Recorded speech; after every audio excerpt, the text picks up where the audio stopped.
Okay. Well, hey, I'm Matt Steen, co-founder of Chemistry Staffing, and this is another chemistry conversation. Joining me today is Chris Richardson. Chris is pastor at Christian Fellowship Church in Columbus, Ohio. Chris, thanks for taking some time to kind of talk through reopening. Hey, thanks for having me here today, Matt. Yeah. Good to see you. Yeah. So tell me, just kind of in these conversations, we don't necessarily talk timelines or dates or anything like that. We're just more talking about how are you guys processing this process of reopening. You're in Ohio, so you're just starting to talk through the potential of reopening, all that kind of stuff. As you and your elder team kind of think through this, what are the important pieces of this that you guys are thinking through? Well, so some of the big ones that we watched what the governor has been suggesting to people statewide. We've had a revision of the state orders recently, and so things are more of a suggestion here now. Yeah. We're watching that real close. I watch the science publications and things like that really closely to try to. I spent a long time the other day reading a blog about how airflow affects the transmission of COVID, and so.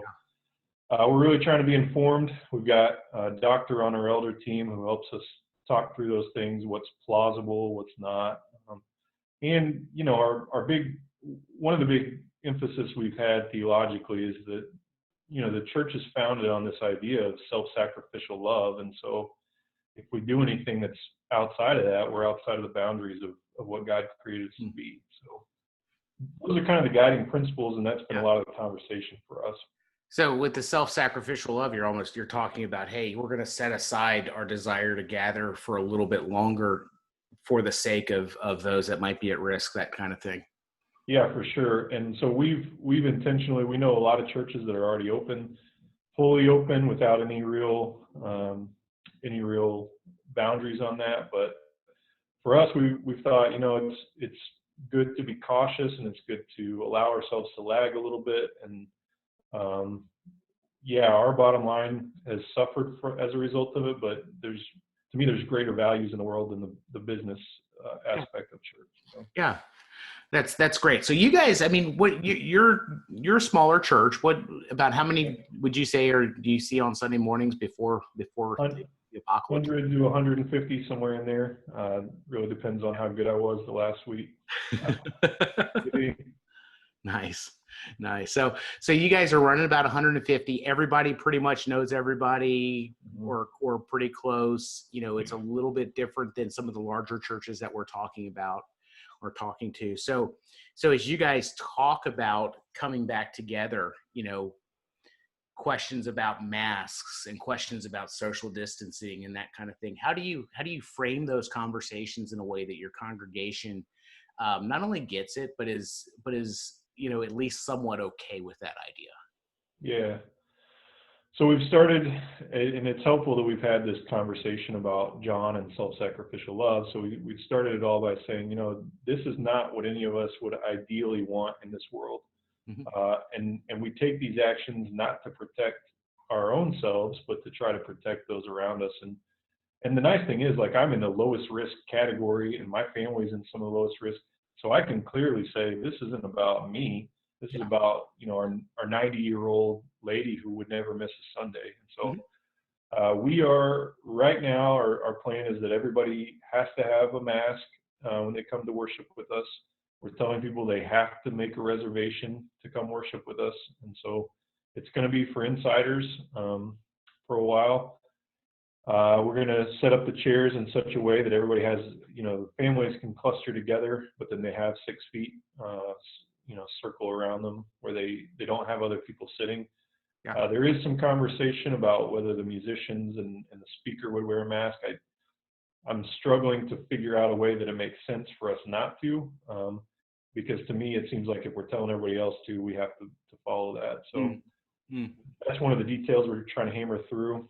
We're you know, one entrance, one exit. One of the big things I think about with this, as far as just leadership, is that sometimes we don't have to have a perfect plan, but people need to feel like we do have a plan, you know. And so our goal is that we can be adjusting this as things make more sense, but we want people to feel like we've actually thought it through.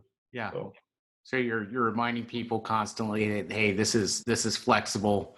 You Yeah. know, this could very well change next week, but it's, we're at least thinking through it. Yeah, Yeah. and the beauty of our size of church is that we can be flexible in that. We can say, hey, we saw a huge spike in Columbus this past week, so we're going to meet only online this week. Yeah. We have the ability, we can do that if we have to. Yeah. Yeah. So this is becoming somewhat of a, divisive topic in the country, but also in the church world. I mean, how, and because, you guys know each other a little bit more intimately than a lot of the larger churches that we'll talk to. I mean, how are you as a pastor walking through some of the divisiveness of this and kind of keeping your congregation from each other's throats? Yeah. Well, I've taken a few on the chin, if I'm completely honest, but my hope is that I am investing in our leadership team and that they are the ones that can have. So I've only been here a little over a year now, and so I don't have the level of trust that they do.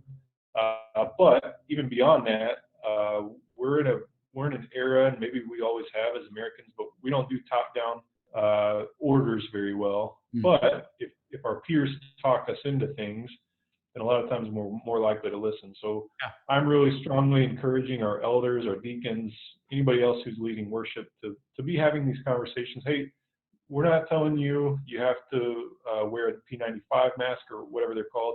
We're just telling you got to cover your face while you're here. And we're not telling you can't hug afterward. We're just saying, don't be doing it during worship. So what I've found is that kind of coaching some of our leaders in these conversations has been more restorative than me trying to say, hey, no, do this because we said so. Instead we have the doctor that's on our elder board. He's talking to people. Hey, I wear these masks at work, and it's not ideal, but it keeps some of us safe. So that's been our intent anyway, and I think it's helped some. Yeah. And it helps, I guess, that you have a doctor on the board, on the team, that you're able to kind of point to and say, hey, look, you guys know him, he's not completely crazy, He's one of the kindest, most personable people. So that helps a lot. So I tend to lean into confrontation, and our head elder tends to do the same, but Mark, who is the doctor, he doesn't do that. And he's very good at loving people well, even when they're not being kind to him. That's cool. Hey, so before we wrap up, what encouragement would you give to other pastors out there that are kind of thinking through this process and trying to figure out how do we get our church back in a way that makes sense but it's also safe? I would just say, it's always better to have a plan than to just kind of shoot from the hip. So if you have to wait a little bit in order to feel like you have a solid plan, I think that's something that you should definitely do. But I would say that the deeper thing that has carried me is recognizing that when people are lashing out in this, a lot of times it's from a place of grief and struggle, and it's probably not about you, and it's probably not about anything you actually did. It's just about the fact that this is a hard world right now. So keep on loving them, and that's not easy though. Yeah, it's definitely not easy to kind of, when people are mourning and they lash out at you, it's hard to turn the other cheek, right? Yeah, it is. So, okay. Well, Chris, thank you so much, man. Appreciate the conversation. Appreciate your wisdom. Yeah, go Baylor, go Truett. Yeah, that's it. So, all right, man.